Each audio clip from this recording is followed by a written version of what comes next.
Hi, welcome to another exciting episode of the Andre The Beast Crayton Show, Season 5, 2025. Damn, that rhymes really good. Today on the show, we're going to help launch a brand new podcast, one that's definitely emotionally impacted based on an individual's personal journey from one country to another, transformation, the whole 9 yards.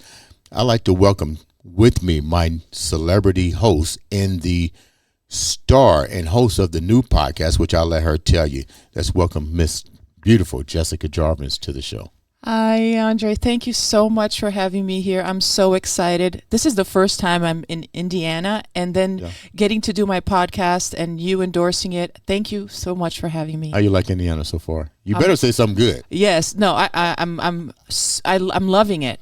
We've been pretty busy here, but I still have to do a little bit more visiting. I'll tell you that. But what I've seen so far, I'm in love. Okay, we're going by Old Mars, a good spot to have some. Can't wait. Some wings and Andre's favorite mac and cheese and tater tots. I can't wait. So you got a new podcast coming out. Tell the viewers a little bit about the podcast. I know it's emotionally attached to you, a lot of your experience and lifestyle. But more importantly, let's talk about your nationality before we talk about the podcast, because I hear a lot of stuff going on with that voice. Yes. I was raised and born in Brazil. My background is also Italian and English, so it's a big, beautiful mix. Italian? Yes. There might be a favor I want you to do for me after this show. Okay. I know that movie. So the podcast, what's the name of the podcast and why the need to create the podcast? The name is straight to the point. Jessica Javins Talk. Mm-hmm. The need is of retransformation that we constantly need and have to go through, and my personal journey in that in every quadrant of my life. So basically, we start by inviting people to transform from inside out their lives into a life that they truly love, like I'm loving my life right now. And this podcast should debut this spring, correct? 2025 of the spring. Yeah, absolutely. Wow. That's just the beginning. That's just the beginning. Okay, so let's get right down to today's guest. Imagine, if you will, dealing with several health issues. And I know what people are saying, Andre, we all deal with health issues. But let's talk about not having these health issues and then all of a sudden being impacted like a ripple effect. And then the ripple effect that leads to even the most impactful word in the medical industry that people don't want to hear, cancer. Then having to readjust your life from it. That's hard. I'm getting emotional just thinking about it because I know the young lady that's coming on now. I know what she's going through. I've seen her post. I felt the highs, the lows. I felt moments where she was trying to keep everything together. Without further ado, I'm going to introduce Indiana's own, Lafayette, Indiana, Terri Westmoreland to the show. What's up, Terri? Hi, guys. How are you today? I'm doing great. We're doing great. I heard your story. You was on the Jessica Jarvis Talk podcast. I was deeply moved. But before we get into your journey, tell the viewers a little bit about who you are. I know you're from Indiana, Lafayette. Go Boilermakers. Tell me a little bit about who you are. Yeah. Well, I've got 3 beautiful grown-up sons. They are 29, 26, and 24, and they're spread all over. I've got one in Alaska, one in Texas, and one in Indiana. I was a pastor's wife for 27 years, so that really dominated that, along with homeschooling, dominated my grown-up life until I went back to school and got my teaching degree. and started a private school in Boone County, Indiana, and ran that for 10 years. So it's been quite a ride. I used to say that I was Wonder Woman. When you run your own business, you Yeah. are working 80, 100 hours a week, easy. Right. And that's something that I did for years. And I relied on my own strength to get me through that. When did the That was shift? a mistake. What do you mean that was a mistake? What do you mean by that? Well, you just, I found in life, you can't count on circumstances to stay the same. Oh my Okay. gosh, I love this. When you say circumstances, I know this is going to get emotional, and this is a judge-free zone. So I want you to tell your story the only way you know how to tell the story. But you just impacted something, expecting things to change. Go a little bit deeper with that. Well, I woke up one Sunday morning and my husband was yelling, "It's up to the stairs." And I had no idea what he was talking about. I sat up and I said, what's wrong? What's the matter? And he said, "The water, it's up to the stairs." I knew my school was in danger at that point, because it's in the basement. It was in the basement, and a basement space. And I ran over to the basement and there was 2 feet of water in my school. And it was 2 weeks before school was to start. And so that was 2016. And it was the beginning of a series of unfortunate events that led to where I am today. We rebuilt, insurance did us right. And 4 days before I was to reopen the space, it was snowing. I was walking across the parking lot and there was a frozen puddle under the snow. And I fell backward like a banana peel, like I stepped on a banana peel, and I hit my head. And I went to sleep that day. I thought, I'll be okay. I'll go take a nap. I'm going to be all right. Well, I didn't wake up for 24 hours. And that Sunday, someone at church said to me, "Terri, your eyes are not equal. Your pupils are not equal." And so I finally said yes to going to the ER. And I had a concussion, and it was bad. It was really bad. I then had 2 more concussions that year, and that led into dysautonomia. What That is is that? What something is that that? your auto, What is that yeah, for the viewers? What does that define that? yes. So it's the form I have is called POTS, postural orthostatic tachycardia syndrome, which means that when I stand up, my heart rate goes bananas crazy high. And I'm medicated now. I can stand up without my heart rate going crazy, but it's my autonomic nervous system. You have your central nervous system, but this is your autonomic nervous system. It handles heart rate, blood pressure, digestion, all the things that you don't think about that your body does automatically. And mine was broken. I then found out that year that I had a genetic condition. And yes, genetic means I've had it my whole life, and I had been in pain my whole life, but something about those concussions pushed my pain level into the stratosphere.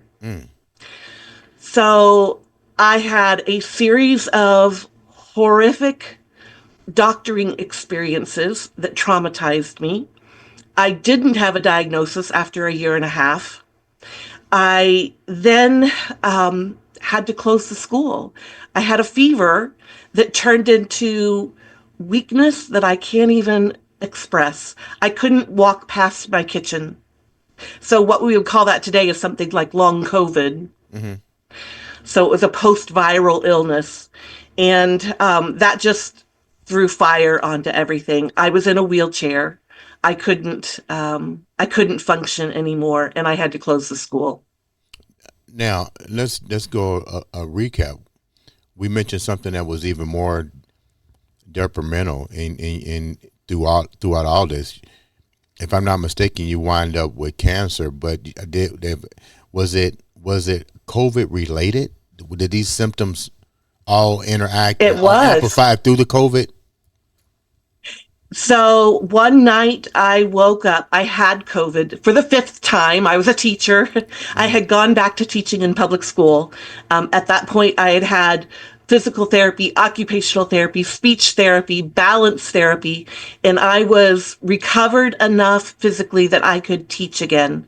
And I was in Florida. My middle son was living with us at the time, and I woke up. It was about 3 in the morning, and I couldn't breathe. I couldn't catch my breath, and I thought I probably got COVID pneumonia again. And but I had my son drag me to the ER, and I was there 19 hours. They did a CT scan, and they finally told me that I had a tumor on my right lung, Man. How and it did was you? cancer. How did you have a support group? Were you still married to your husband at this time? I was married to my husband at this time. I had my kids that loved me, but we were in a state where I hadn't really made friends. I had a few teacher friends, um, but at that point, I wasn't plugged into the community at all. I didn't really have a support network at the time. No. When you wind up with the first diagnosis of cancer, I can't imagine how do you respond to something like that. Unfortunately, I can just try to put myself in your shoes. You looking at your kids, you're looking at your husband. You've already dealing with a lot of pre-existing things. What was your game plan? What's going through your mind now? I know it's about survival. I know it's about family. You're looking at your sons, but take me down. When you first got that, when you and your husband sat down, how did he help strengthen you to go through this journey? Unfortunately, he didn't. We had had some crises in our marriage previously. That's why we moved to Florida, to be honest. At that point, it was 2 days before my PET scan to see if the cancer had spread. Right. He said to me, I want a divorce. Oh. So unfortunately, I did not have the support of my husband. I fell apart. I absolutely fell apart at that point. I didn't have the ability to function. And so I took time off. I took family leave off from teaching, and I got some help. I plugged into mental health care, and it was deeply needed at that point because I could not go on. I was not okay. What was the impact with your sons? I mean, they know their mom's going through something, and all of a sudden, the one rock that you thought was a rock, and you said he's a pastor. Yeah. Excuse me, I can't even fathom leaving my wife, no matter how that situation, no matter how we're not getting along or whatever. This is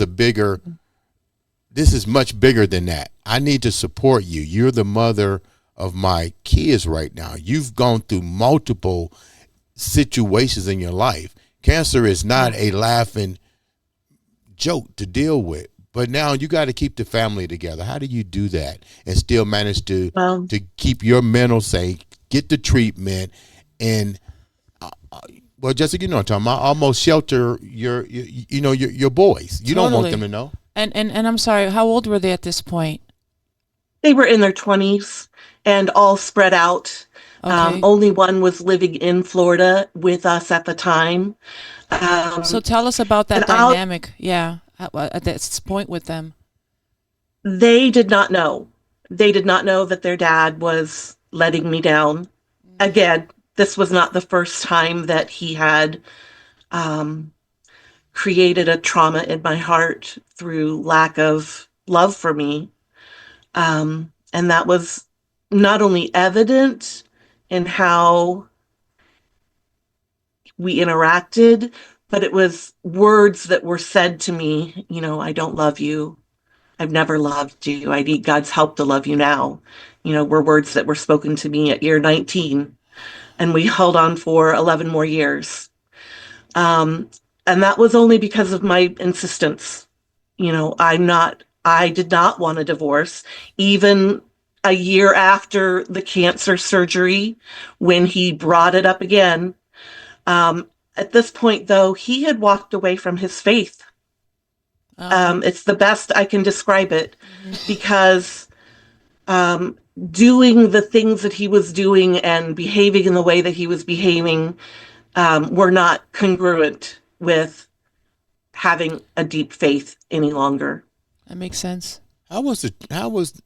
So you guys were basically masquerading a happy, loving situation, but eventually people can see through that. I'm pretty sure when you're dealing with, the church, some people can see through the facade.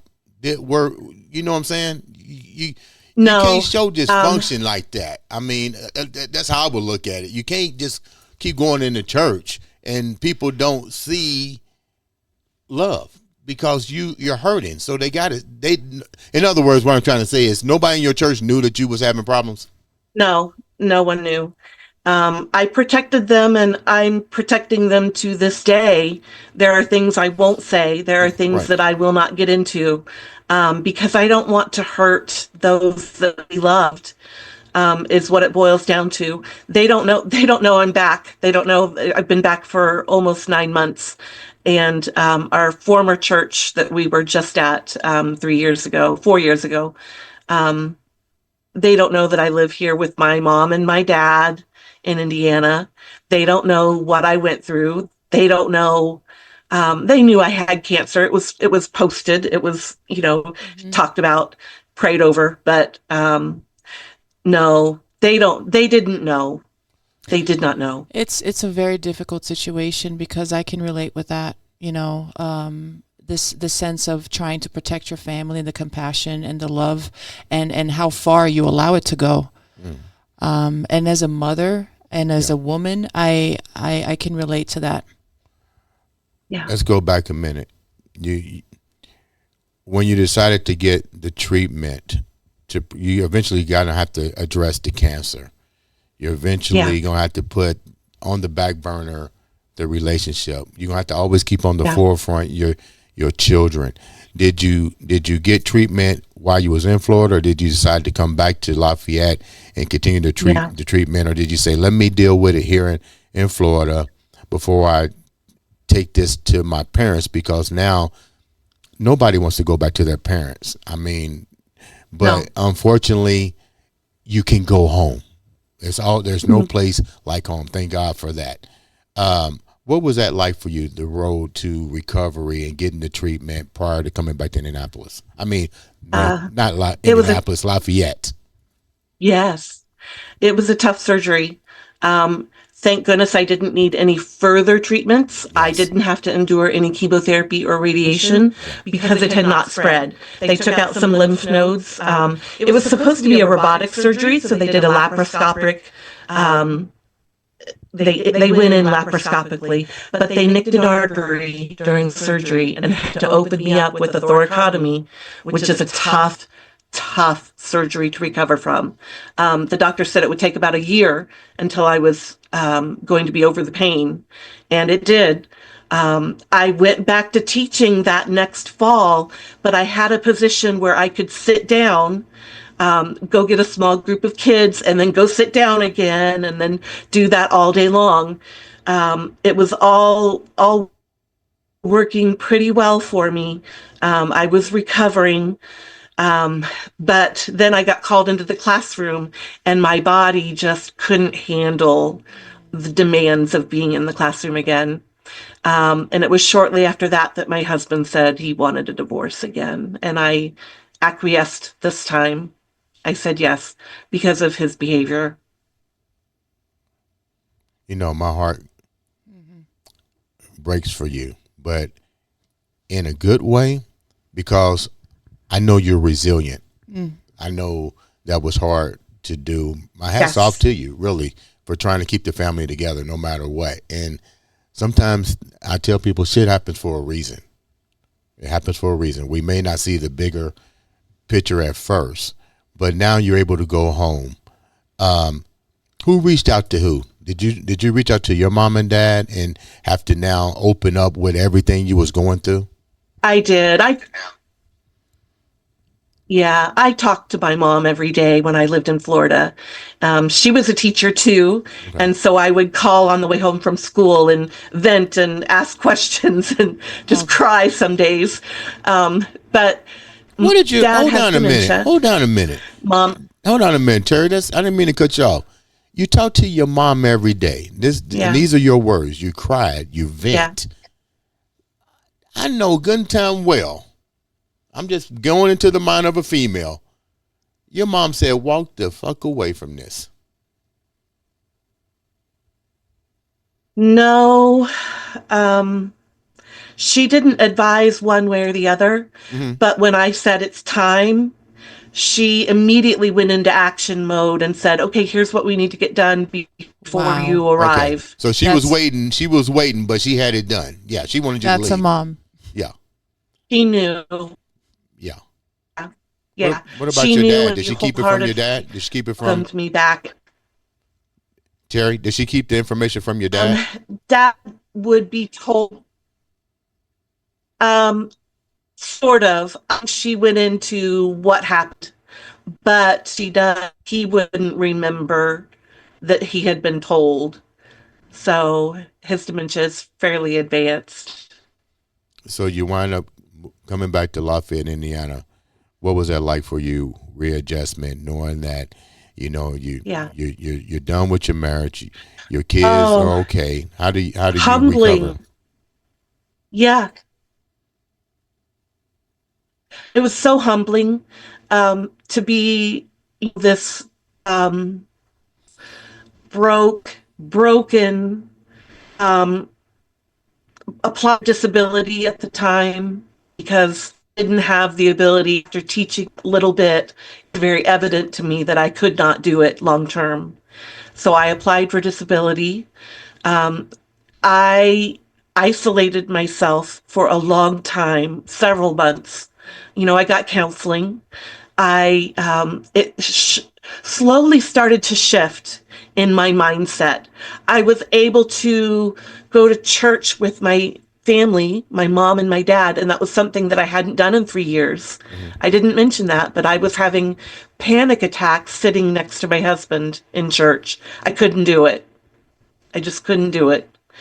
Um, so I was able to go back and have community. And the more I let them in, and the more that I let go of the things that were broken in my life, the more I started to receive a healing in my heart and in my spirit and just to the depth of my soul. I am a completely different person than I was.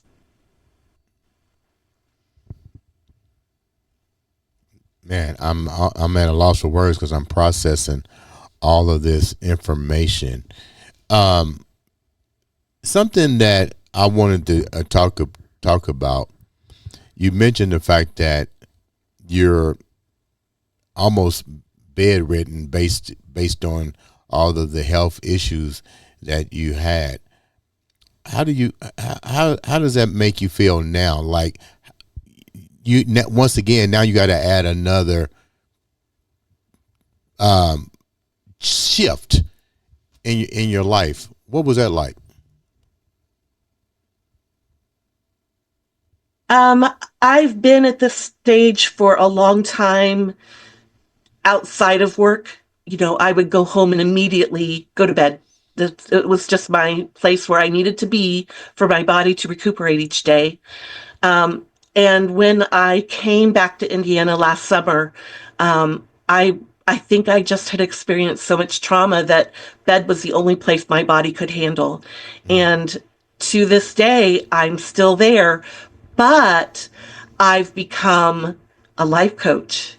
And I can now do that entirely from bed, except for the workshops that I have coming up. Okay. I'll do them virtually if I can, but I want to do group workshops to bless people in person whenever I can. I want to do a group workshop and speak to people and speak into their lives.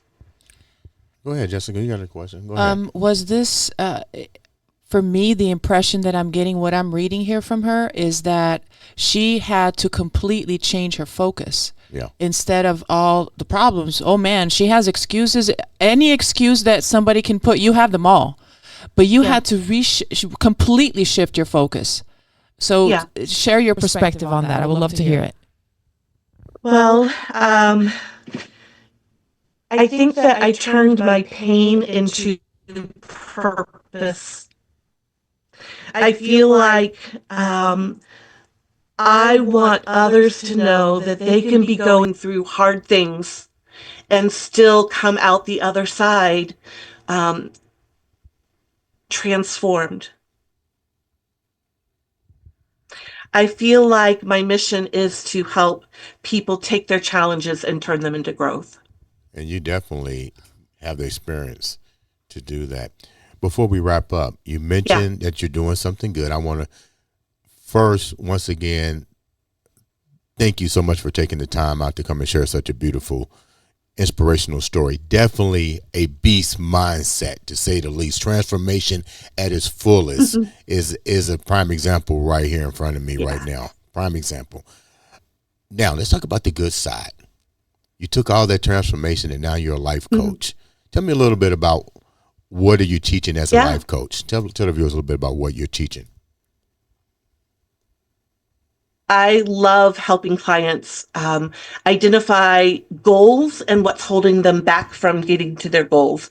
I like to help them create an action plan to help them achieve it.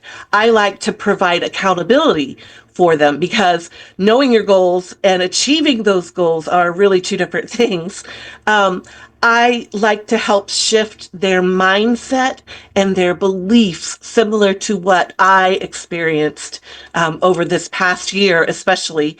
You know, I told Miss Jessica here that I want to get a tattoo that says, I am loved, I am worthy, I am enough. That is that mindset shift that I was able to achieve over this last year. I want to give them encouragement and strategies to push through their obstacles. Now look, your whole energy level just jumped. The microphones are going like this. I can feel it. I can feel it right here. Yeah, I like that. I like that. How can the viewers reach out to you, support you, and know about your classes and everything you have to offer? I would love for people to go to my website. It's setfreetobeyou.com, and I'm on all the socials at setfreetobeyou.com. So you can find me on TikTok. I'm on Facebook. I'm on Pinterest. I'm on YouTube. I'm on Instagram. I'm on them all. And, you know, there's a way to schedule a free discovery call that they can go to my website and do the schedule tab and just take a chance on yourself, invest in yourself, and do this free discovery call with me. Before we wrap up, I'm gonna give you this opportunity because you deserve this opportunity. I'm gonna let you close the show out, first of all, and I want you to close it out with this. I like the way that you said that, invest in yourself. A lot of us, that might be one of the biggest fears that we face, is we're too afraid to invest in ourselves. We follow the protocol, but we won't invest in dreams and ambitions. And here it is. You're a prime example of all of this tragedy that you've gone through, and you still